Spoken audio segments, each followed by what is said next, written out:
Greetings and welcome to another edition of the Agile Uprising podcast. I'm this evening's host, Jay Hrcsko, and we have a little bit of a special episode for everybody tonight. So we are quickly coming up on the 1-year anniversary of the Agile Uprising. So what we plan on doing is we have most of our board is now sitting in front of me through video chat, which is a little disconcerting.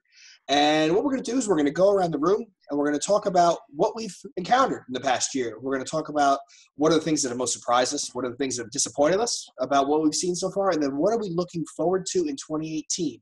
So we're going to do this as sort of a round robin. And what we're going to do is we're going to start with the first question. And as I point to you and call you out, just introduce yourself so the listeners can get a sense of who is actually speaking. And we'll go from there. So if there's no objections, we're going to begin. So the first question we have here is, in regards to the Agile Uprising, what has been the most surprising thing to you about this past year? And I'm going to start with you, Andy Cleff. The most surprising thing that I can think of that is with a little bit of moxie, we can do some pretty amazing things. I think if you think back when we concepted doing the Agile Manifesto 15th year retro, our definition of success was something like, we get three of the signers on the podcast. And then it became 5 and 10. What do we end up with? 15, 14 out of the 17? 14. 14. I thought, yeah. To date. Don't give up hope. I'm going to go next. I'm going to go to you, Chris Murman. Oh, God. I'm most surprised that so many people from Philly can string together complete sentences. Oh, we're not even 2 people in, and the shots are fired. Well, here we go. I'm preemptively firing them because I know plenty are going to come back my way. I will say that I don't know about the rest of you all, but a lot of my Agile community was very regionally focused. I live in Texas, as I've been made fun of for being so many times on the podcast.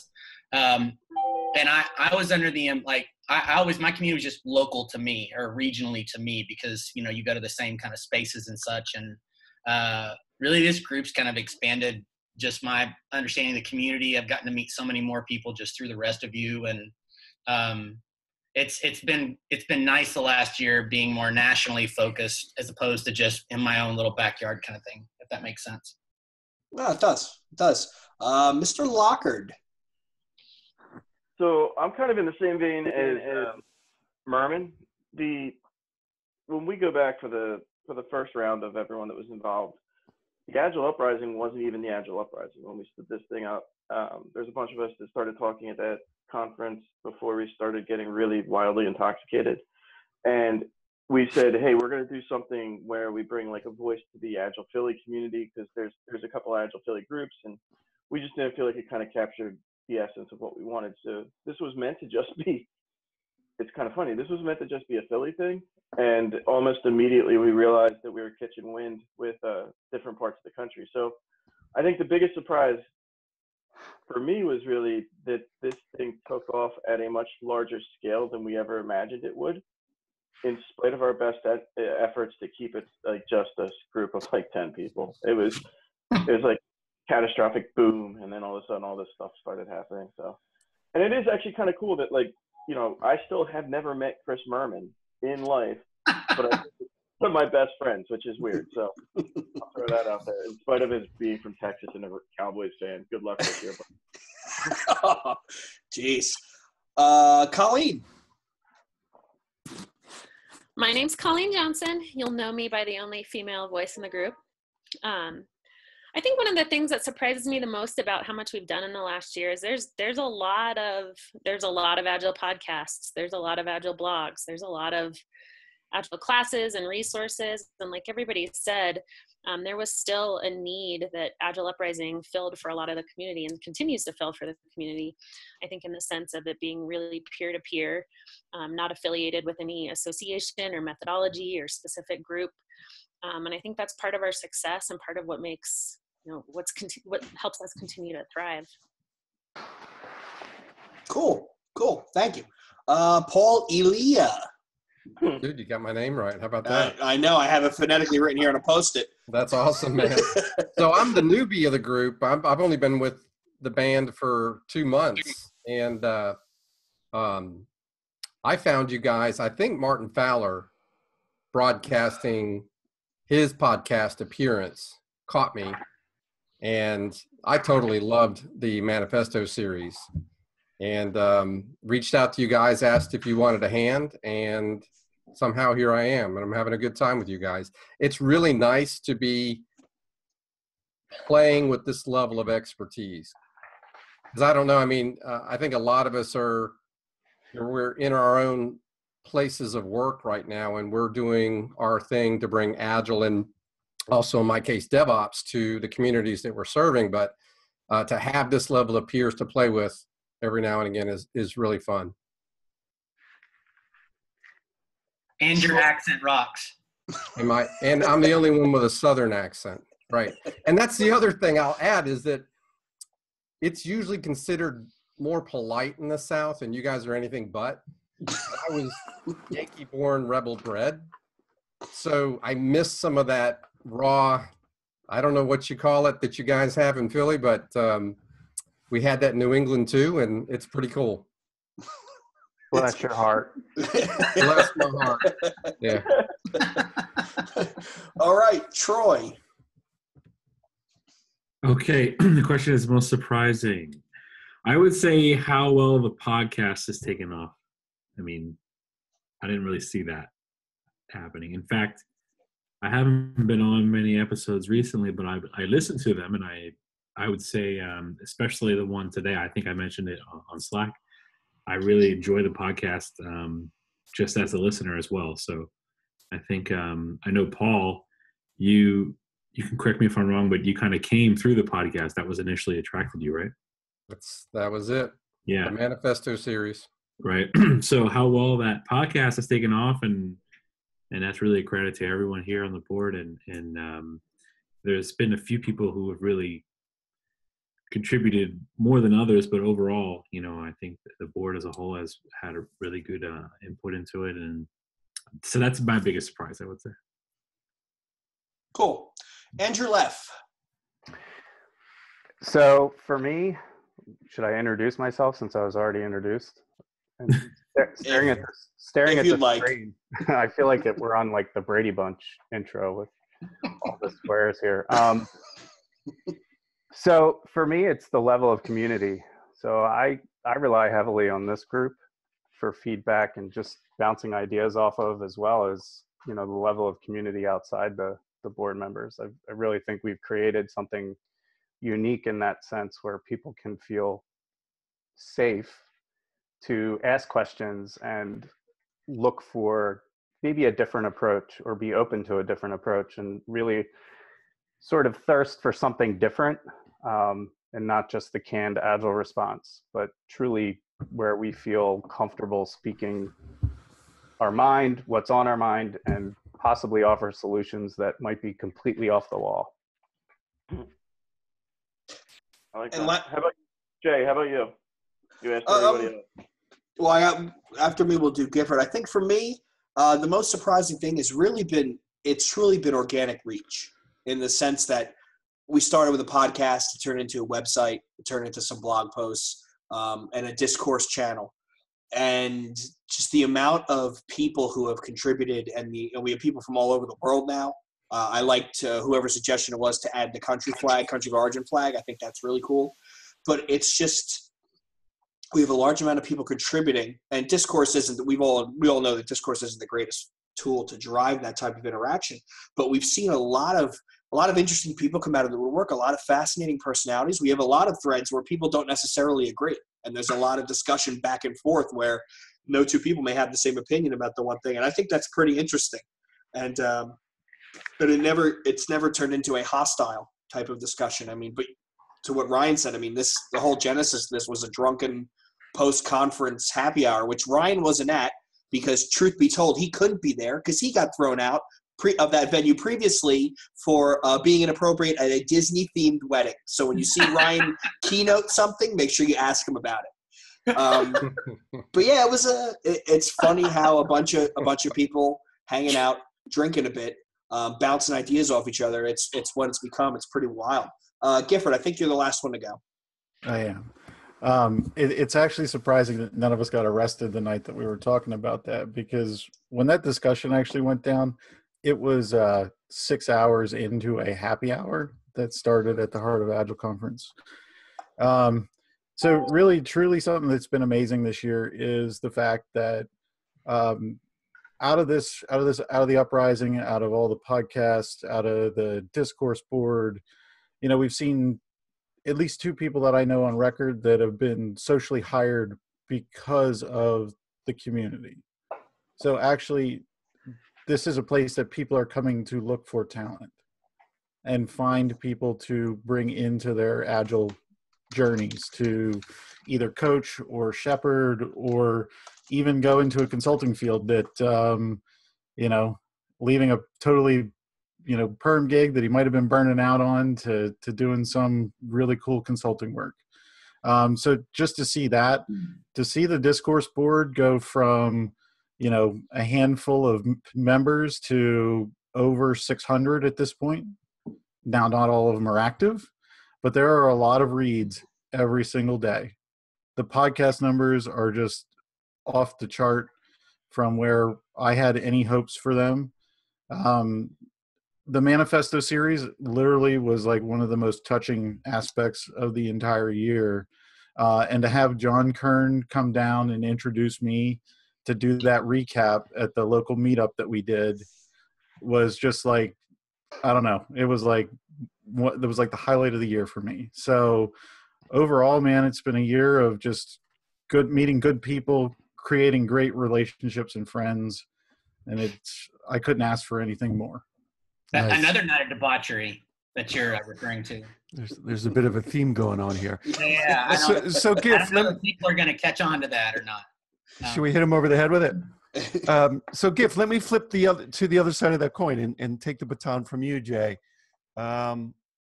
James, what's been most disappointing in the last year? Most disappointing. So now I had to go last, and now I have to go first. It's the snake draft, man. It is the snake draft. Do what Cleff did and repeat the question back to stall so you can think. I'm just going to pick a kicker. No. So the most disappointing thing for the year is right after we finished up the Manifesto series, we had the wrap up happy hour meetup. We had set out to do the Lean series, and we set out to do a book club, and we set out with a whole bunch of expectations, and we lost steam. And I get everybody got busy, everybody has lives, but we weren't really eating our own dog food. We weren't practicing what we preach. We desperately needed a retrospective, probably about March of last year. It took us till August to get that together and refocus on our vision and replan and recommit. So that was pretty much the most disappointing thing of the year, is that not to air our dirty laundry, but for us as a group, for the amount of steam that we had, if we could have actually. What would have the end of this year looked like if we had actually recentered when we needed to? That's really the low point. Not to knock all the amazing stuff that we did, but March, April timeframe was kind of a turning point in the slowdown, and the losing of focus. We lost a little bit of steam there. Mr. Leff, you're up. I don't like this question.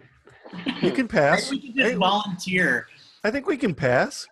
No, I won't pass. But I don't know. I don't think I had any disappointments per se. I think we really set out to accomplish something, and we accomplished a majority of what we set out to. We lost some steam in defining what was next. We didn't look far enough down the road, because I'm not sure any of us were prepared for the level of attention or just how things were going to take off. So we were focused on a few things, and I truly believe that we invested in getting those things accomplished, and we really did that. So for me, it's not necessarily a disappointment. It's just, what's next? What are we going to focus on next? Where are we going? How are we going to disrupt the industry? How do we see that happening? So how do we start breaking that down and really starting to focus in and hone in on some of the areas that we're still identifying? Yeah, good thoughts. Troy, you still with us? Your video disappeared. I'm here. Yes. So the question is the opposite of what's been so surprising in a good way. What's been most disappointing from your perspective? I had two things written down actually when you were asking the question.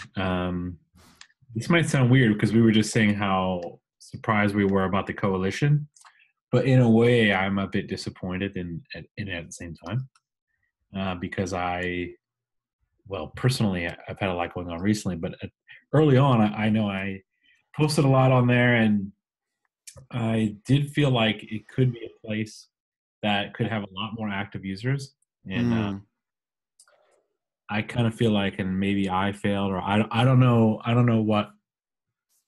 I'm not sure what the solution is yet, and I don't know if we figured it out exactly, but I do feel like I would like a place where people can just go and discuss and learn, and from newbies to, really experienced people, and as it is now, but have a lot more action going on.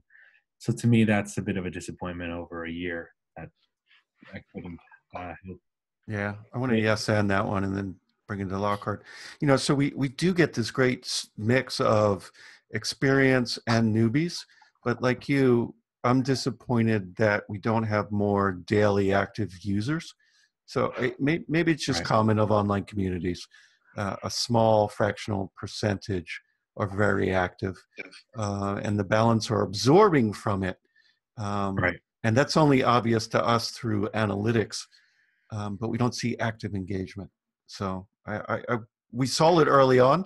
I'm disappointed that for some reason, it didn't keep. Yeah, How about you, Ryan? Well, actually, I agree with what you two both said. And the one thing that is interesting, and Andy, I'll show you where I'm pulling this from, but if you look at the analytics with the coalition, we have a whole lot of visits and page reads. It's just anonymous, meaning people aren't logging in. So I think there's if we take a step back and think about that, how can we change it to lower the login threshold so that people feel a little bit more welcome to communicate and participate? For me, I'm extremely disappointed that we did not roll out the Agile Uprising certification scheme that we were talking about for this year. Shirts and certs, baby. Shirts and certs. Yeah, I mean, we had a very light touch 27 certification level we wanted to roll out, but we couldn't figure out if the 27th one was going to be the enterprise certification, or if we wanted to call it the portfolio certification. So we had some internal struggles there. Well, it's on the team level, and then we move up to the enterprise level as well. To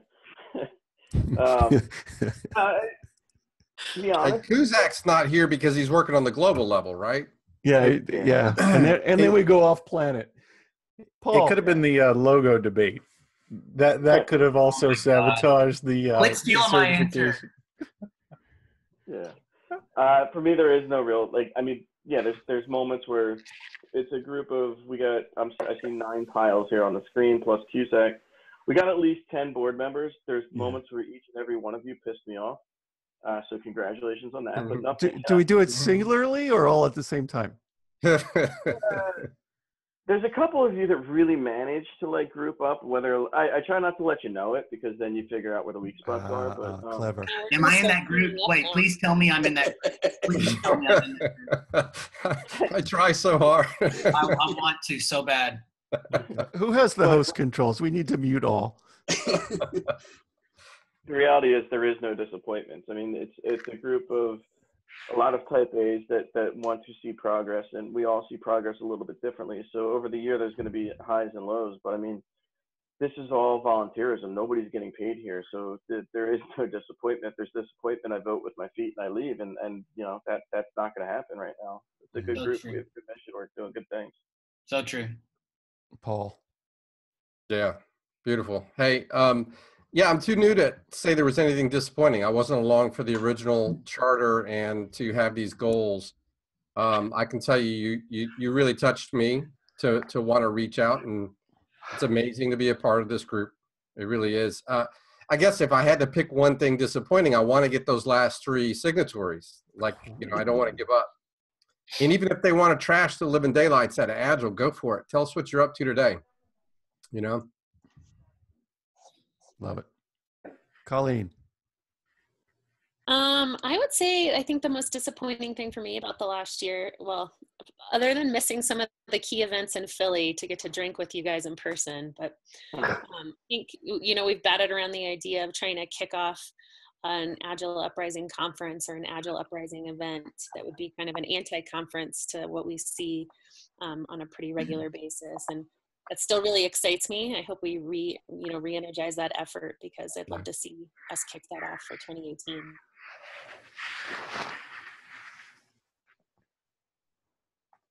I think Andy Cleff doesn't realize he's on mute, so I'll go next. I think the thing that disappointed me the most is when I looked at his screen avatar, I thought Chris Murman would be hotter, and I thought he'd have like a real beefy Texas accent, and he I hang out with a shotgun on the weekends, and if it ain't off-roading, it ain't driving. But no, he's got this real high-pitched voice, and he wears an iPhone, Apple Watch, and it's just totally disheartening. Snowflake. No, I think the most disappointing thing for me would be I wasn't more realistic in my expectations. Like, I think I had a little bit of delusions of grandeur, and I think that when I look at the reach that we've got, and I look how much we've developed, and where, like Ryan said, nobody's getting paid. This is all volunteer time. And if any of the listeners can judge by the conversation I listened to, we had a lot of really strong personalities, and I think maybe we were a little too over-optimistic or aggressive, but I don't think so. I think everything worked out for the better, and I think we've only got good stuff to come. Yeah. Murm, closes out here. Can we just spend a couple of minutes talking about the logo debate? Can we? Let's time box it. Let's time box it here. No, we can't talk about it. Seriously, this is for those. All right, so we'll let you behind the curtain a little bit for listeners. We've been trying to come up with a new logo to look more hip and modern and edgy, and basically we want a logo that's like Leff after he's finished a workout and working on his car, flexing. We want it to be like that raw animal magnetism power. And we just haven't been able to. There has been I have considered We do have video muting left. That's the logo now. That's it. That should just be the logo. Yeah, left with the thing right with there. The rocks. Oh, but can we put 17 words and our mission statement on the logo, like I've seen some versions of? Have you seen Leff's biceps? Yes, you absolutely. 17 we words could get to 26. We will at some point in time update our logo when as I forget, I think Jay said there are so many, and God help him, Cusack's not here. He's probably a stronger personality than all of us combined. We just cannot all look at a design and go, yep, that's it. Everybody needs their say. And for a while I had to get explained, someone very condescendingly explained to me how logo design works, even though I've done it in the past. But yet didn't design anything for the site. So got it. I would just I know y'all probably didn't know, I took a good week break from the Slack channel because I was like, screw all of you. I need to calm down and breathe. So wait, we question your heritage, we question your choice in tattoos, we question the way you dress, but when we talk about logos, that's over the line. You're getting it right. You finally figured Murm out. Yeah. All right, Pretty so true. do we have a third question, Murm? Pull one from the hat. Shoot. I will get there. Dadgummit. Stretch. I don't have where's the questions? Oh, no, this is enough. This is a traditional podcast without editing, where we get completely lost in the middle. All right, I'd say, Okay. what? Refill All your right, glasses. We'll be I got right a great back after this commercial break. I got it. And Right. he's drinking airline bottles, people. Maple. He's drinking liquored maple syrup out of a flute. As any man should. Yeah. Okay. All right. We'll go back around. We'll start with Hrcsko. What's one thing that I really appreciate about that makes the coalition board that I think different than places like that cesspool of LinkedIn and even sometimes Twitter and even conferences, conference conversation. Like I feel like I've actually learned something from our members. There's been a lot of really, really smart people. We've had many luminaries, contribute a few posts here and there. But there have been many, like I'll call out, like for me, one of the things that I really learned and appreciated off the site is Troy took it upon himself to like start a bunch of threads on like, hey, post your ideas for like retrospectives or something like that. And, and I thought I was pretty educated on a bunch of them. And I thought, I've never heard of that one before. So I actually appreciate the site. So I'm curious, for those of you, everybody's been on the site at some time or another. So what's one thing that you've learned from our community? I was waiting for you to get around to the question. Shut up.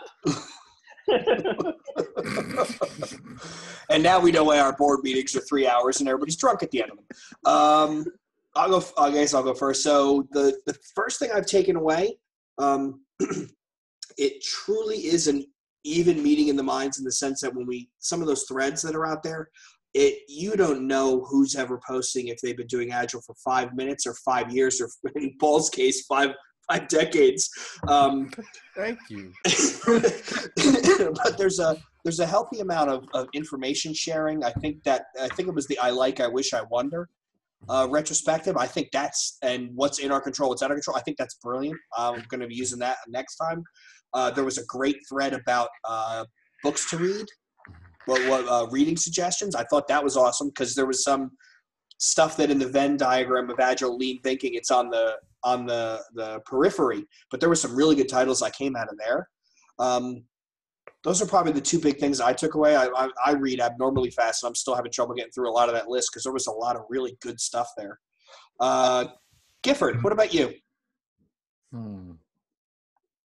Yeah, I really haven't learned anything because I'm the man. Just kidding. I don't know. I think it's, for me, some of the discussion around, we did a whole podcast on it, on undercover Agile and sneaking in Agile really hit home. There was so much traction on that thread, because it's a reality. We're all sneaking in practices and Agile and mindsets under the noses of leadership that potentially will never get it and never get out of the way. So the only way to get it there is sneaking in. I got a lot of value out of the retrospective post. The book club has been the list of Agile books out there has been nothing but an amazing reading list that I'll never get probably to the bottom of at the rate I read. I, unlike Jay, read at the fourth grader's pace. So, but truly, just some of the laughs that I got out of some of the posts have just been absolutely fantastic. There's I think his name's like Dietrich. He's from Germany, but him talking about your post, Jay, about the balkanization of Agile, which I 100% agree with. But his reference to how that turned into some religious discussion around the Ten Commandments and religion, it's just kind of hit home. And it's kind of funny because it surfaced on Twitter again this week with the Josh Karievsky TV show that he puts out on YouTube. So it's just really funny to see some of these ideas from disparate people kind of coming together in various medias just reaffirming that, sort of our industry is a little bit broken, and that there are people out there starting to recognize that it's broken. And now if we can only unite to do something about that. If only we can make a cert that will unite all of us. That's what we need. One cert to rule them all. Yeah. Shirts and certs, baby. A true Agile cert, if we can create it. The one and only. Not change. Troy, go ahead. Okay, so I have two I wrote down here. Piggybacking off the retro thread, and not because I created it, but mainly because I have been doing a lot of training recently at my current engagement, and it's a lot of Agile 101 style training.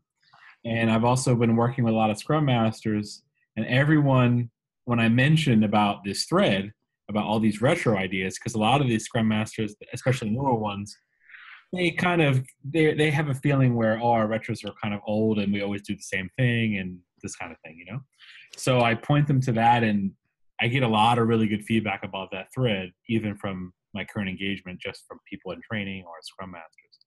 So I do think people are reading it. Well, I guess they're not posting on the coalition, but they are reading it. And also, Andy, I'm not, kissing your ass here, Andy, but your posts, personally, I get a lot of value out of them. And just as an example, your post today about, I don't know if it was today, but I read it today, about your leadership survey assessment and your quadrant analysis that you had with the Trust and ownership. Yeah, the trust and ownership. That's what it was. I'm sorry, it's been a long day. Just trust and ownership. I actually shared that with a few other coaches here today, and I asked them, what do you think about using this here?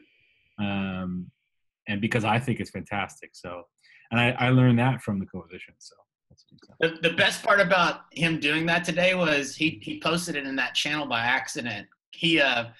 And Andy's favorite new thing is he just throws a wild ass idea at me and goes, "Here's some research in a white paper. Read it." And he goes, "And then write a blog post about it." And so I'm not explicit. I'm usually pretty good. It's like, there might be a podcast in here or a blog in here. Here's some background reading. And within like 24 hours, Murman, you're amazing. You've got 750 words that are coherent. Like, when did you sometimes did you sleep last night? And he's like, yeah, it took me 30 minutes. So that points out, I forget what your question is, but I think I have an answer to a question. It's that we're much smarter together than we are separately. We piggyback off of each other's idea. We stitch them together. I personally don't think I've come up with a new idea in a long time. I've just aggregated and made some good concrete out of other people's ideas and played with them. And I've seen what you guys do with them, and you stretch them, you add them, you tweak them, and something new gets born out of that old idea. Good point. It's really kind of fun to just jam with everybody. Well, because because those topics, we all found, I think to a degree, all of us know how to make a topic personal to us, right? So your experience, so the first topic that, maybe not the first one, but the topic that I last wrote a blog post on was organizational silence, right? So Andy's experiencing some of that in his client. I'm experiencing it in my client, but they're different experiences. And when he throws me this white paper, I'm like, oh, well, this is what it is, and this is how it affects me. And I think that really, if there's anything that the coalition overall does, is that it does that together, right? Like, we make it personal, and then it makes it different. Colleen experiences things differently. Jay can't seem to ship to production, but he experiences things differently. 897 days and counting. Sounds very agile. Yeah. Excuse me, I'm going to be back. I'm going to go swallow my own tongue. Oh, I had a disappointment as well. I forgot to add one. It's about Jay. Great. Wow. We could spend the rest of the show on that topic. Everybody's favorite disappointment about Jay. Go. Wait. We have a call in. Yes, Jay's mother's on the line. This is Hrcsko. Yeah, we'll put you through. This is definitely the extended edition. The podcast can't be this long. Just keeping time. Jeez. So my disappointment is that Jay, that no one attacked you yet on Twitter for your "Make Agile Great Again" hat. I was waiting for that. So. Well, there's also no pictures of it anywhere. Oh, okay. I thought there was something up there. And Jay's got 2 followers.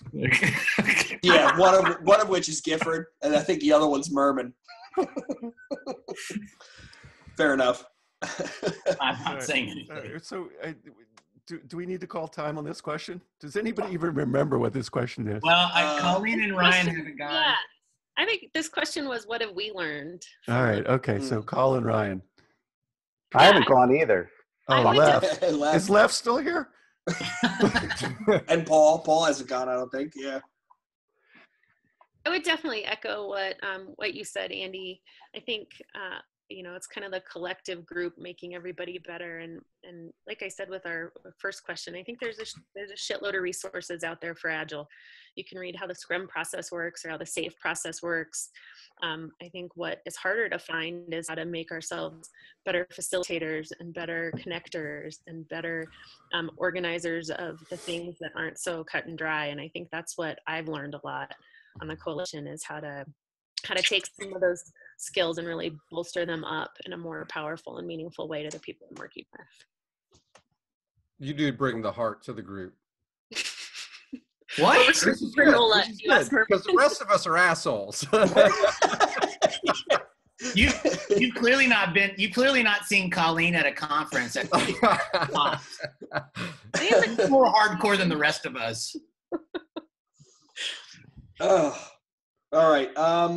Ryan. Yes, Ryan. What did I learn from the coalition? Well, you were going to throw out a new question, I thought. All right, I can do that. I'd rather do that. All the good answers were taken. So we all have been involved in at least a few podcasts, and it's no great secret that we have to edit things out to make us sound less stupid. So for the group here, what is one thing that has been cut from a podcast that ever makes you laugh or cry to this day? Never saw the light of day. Something that you're still sitting back thinking, I can't believe that was said. Or we'd be ruined if that ever got published. Okay, Ryan. Barbara Liskov, that was a good one. Oh, Jesus, yeah, I'm an idiot. It was your question. Hold on. Raise your hand if your favorite thing that got cut from a podcast involves something that came out of Ryan's mouth. Because everyone can see people raising their hand. That's a great audible, audio moment there. It's understood that everybody's going to raise their hands. You patronizing woman. In my I defense, think Cam Newton just got in trouble for that. Wait a minute. In my defense, we have Gifford on a lot of shows too. I think the two things that got cut, I think, the first one is Gifford, where in the middle of an episode, his daughter's toy set fell off the shelf above him, and nobody was looking at the video except me. And I see him sitting there, and all of a sudden this thing falls on his face, and his arms go up, and it sounded like a train crashed. It was a train. It was a Lego train set that just totally just decimated me. That was one. The other one was Ryan, that one podcast where you called in from the Uber. And you were lit up like a Christmas tree, and you're going, "Hey guys, this is Mike McCalla," and you went on for 10 minutes insulting the guy because you thought he was on the podcast and he wasn't on the podcast. And that was me impersonating McCalla. It was amazing. Colleen, do you remember at Heart of Agile this year when me and Gifford were gonna tape and Colleen's in your wise decision making goes, let's do a shot and then let me get us each a drink and then let's start recording. That does not sound like something I would say. I know. It would have been 5 shots. And I'm like, well, Colleen's buying. I mean, why not? And then no one said no. Gifford's first, and he takes him a minute to get things set up so the alcohol's getting to set in while this happens. And I swear the first 5 minutes, Gifford's just like talking, and then he's like, wait, am I recording?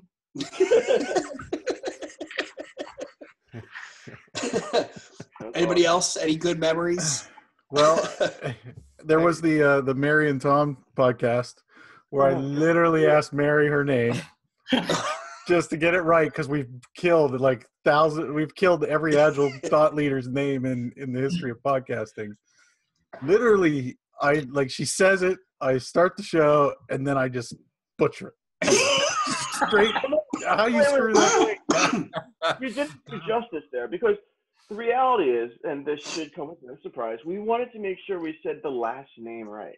It's Mary Poppenden, and we didn't want to butcher the last name.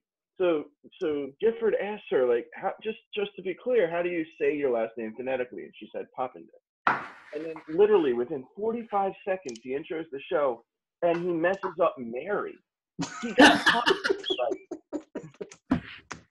I mean, I did this. That's a bit of our cachet, right? I mean, Ryan, was it Brett Schukert? You butchered his name. I asked Josh, if you're listening, I publicly apologize. I asked Josh before it started, Karyevsky, right? And then he picks up, and I'm like, Josh Karyevsky. And that's when we were still using the web meeting. And you could see his face like, are you fucking kidding me? I just told you a minute ago. That was awful. Talk about embarrassing. I laughed so hard when I heard that the first time. He was not happy. And with someone with my fucked up last name, you'd think I'd get it right, you know? But it just further goes to illustrate how much easier it is to coach organizations than it is for a collective group of coaches to actually organize themselves. No doubt. Well, this is the first time we got Paul's name right. Yeah. No, that was awesome. Good So question. I'm going to throw a gaffe out there. Andy knows I did it. Where we are doing a podcast with Heidi Helpin, and I go ahead and volunteer as she's talking about her book that I haven't read her book, that I have gone to her talks at conferences, but I've never read her book. That made it to the cutting room floor. That was and she had to hear it. At least nobody else had to hear it, but now everybody has heard it. Now we've heard it. I was interviewing about his book, and I couldn't remember the damn name of the book. Like, there's a good 45-second clip that's somewhere on my hard drive of me just having this complete meltdown of me yelling at my own brain for not being able to remember the name of the book. Or when we interviewed David Bernstein, and you yelled at me because you asked him, where can you get your book? And David said, oh, you can get it off my website. You can get it off Amazon. And Ryan said, oh, where do you get more money from?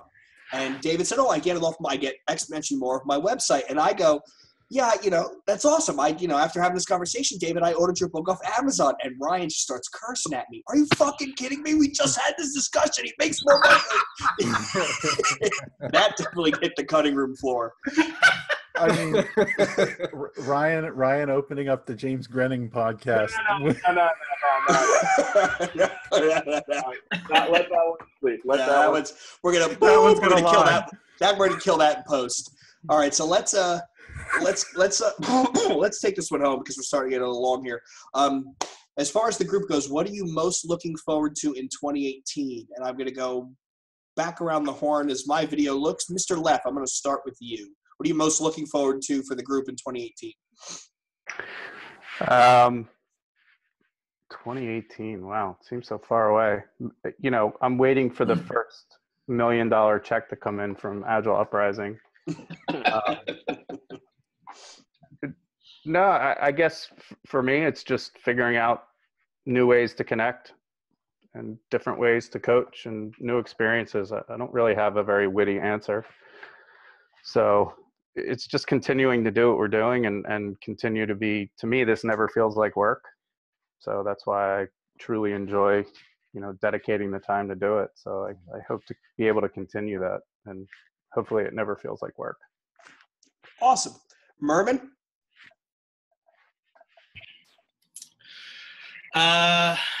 Man, I think one of the things that we're starting to do more of is cross-channel stuff. Like, for example, Troy had a really great idea of using Twitch that we broadcasted once.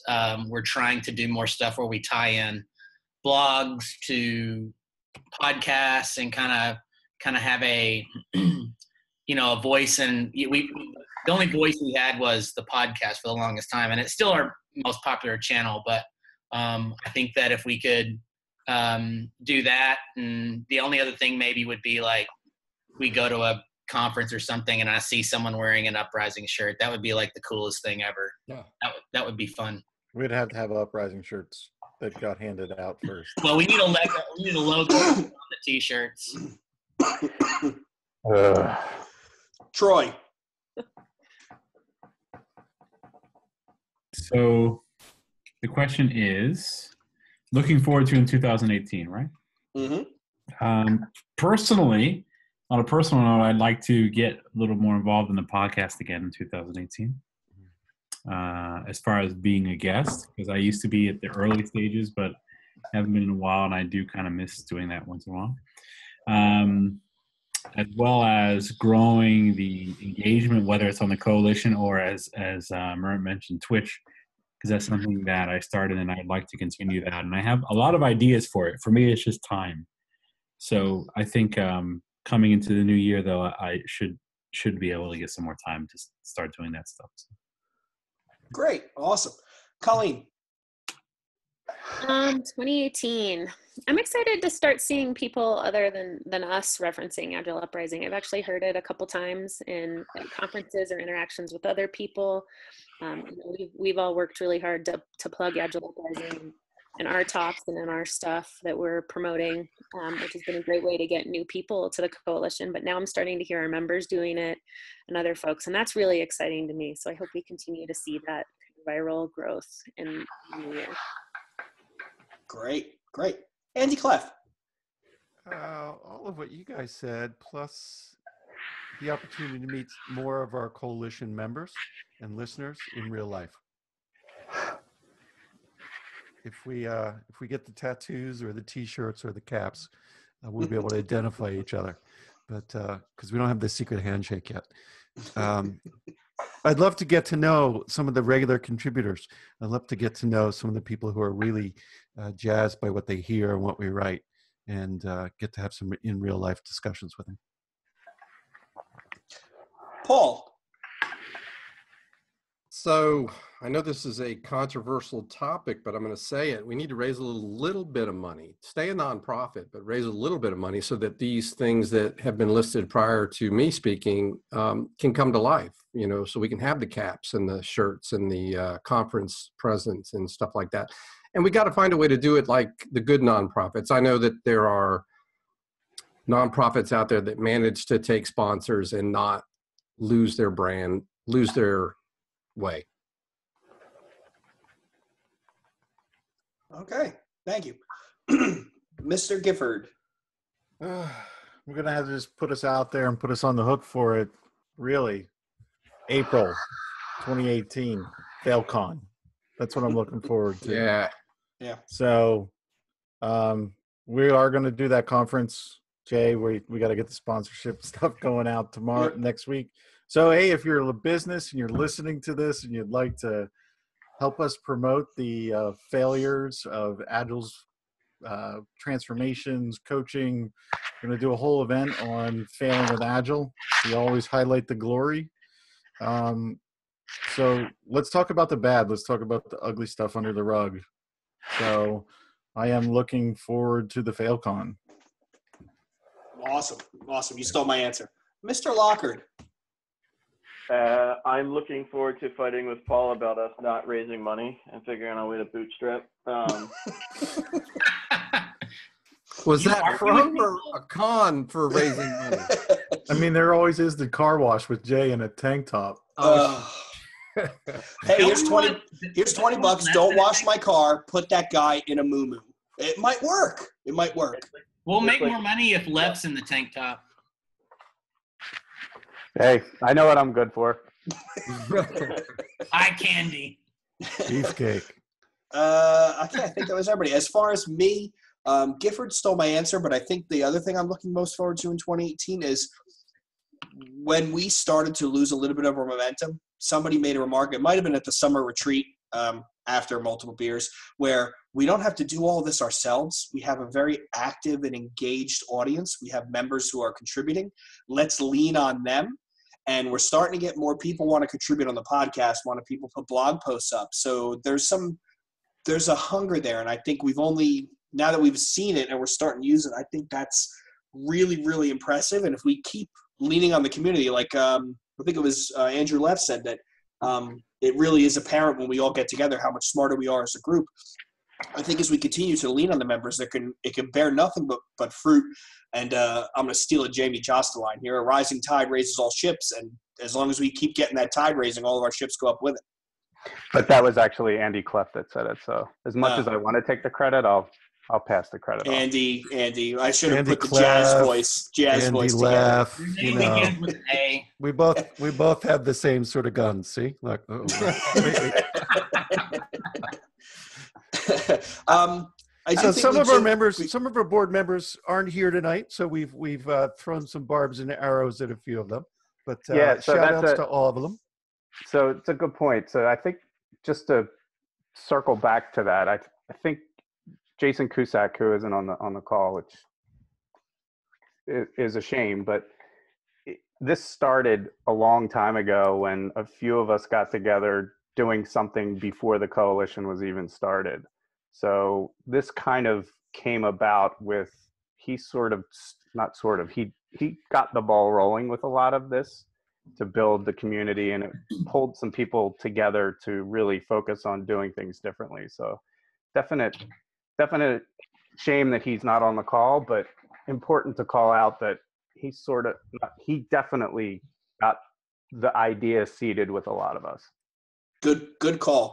And I also would like to give shout outs to both Andy Bacon and Mike McCalla. They were both founding board members, unfortunately, whose careers took them on a different path and they had to step away. And we do appreciate, I think I speak for all of us, but we appreciate all the work that they put forward.